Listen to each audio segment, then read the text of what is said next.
Okay, well, I tell you something here. I came up with another little issue. You know, if it isn't one thing, it's two. You know, when I was in the computer business, which I did for 20 years, if you really wanted to get somebody anxious, what you would say, today we're going to do an upgrade. Because everybody knows you fix one thing and you break at least 3 more. So we're going to talk about brake lines. I came up with a little issue, not a big serious thing, but an issue nonetheless. These are the brake lines I normally get with these calipers. It comes as part of the deal. What I don't like about them, let me get a bolt out here and a washer. What I don't like about these things is there's a little bit of play in here, and it's got this rounded flat edge, and getting it to seal in here was kind of hit and miss.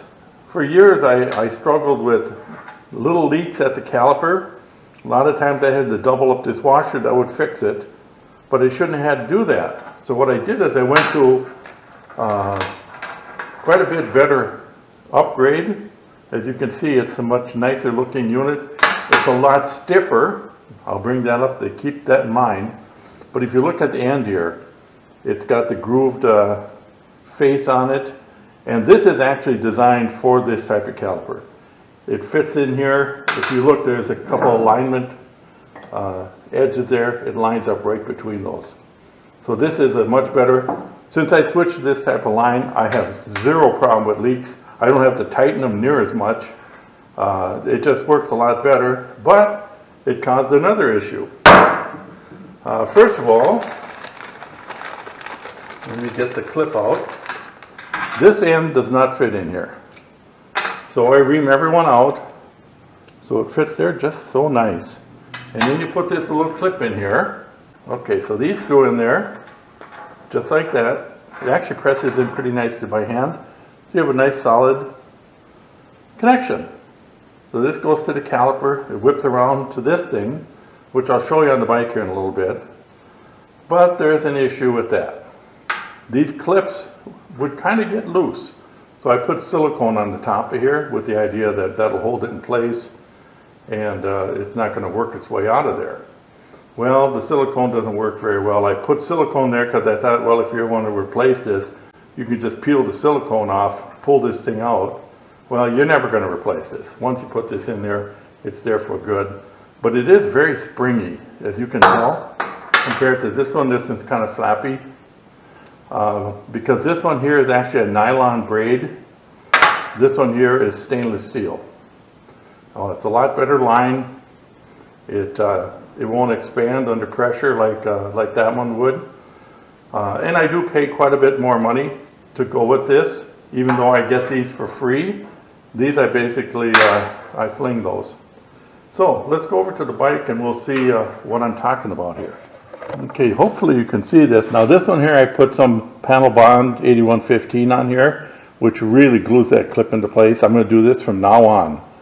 But as you can see, this line is fairly stiff. And when it's moving around, you can see that it actually moves the bracket. But now it's pretty solid. It's not going to go anywhere. You know, the wheel has to rotate. But it would wiggle back and forth, and it would work that clip loose. And then I had some where this fitting would start to drip, which you could just snug up, but I'm going to send out a note to everybody. Get some epoxy, pull that clip out, cover it with epoxy and push it back in and let it dry for a couple hours and you'll be fine. It doesn't really cause a lot of issues, but I don't like the idea that clip can come loose, and it's, well, it's an issue.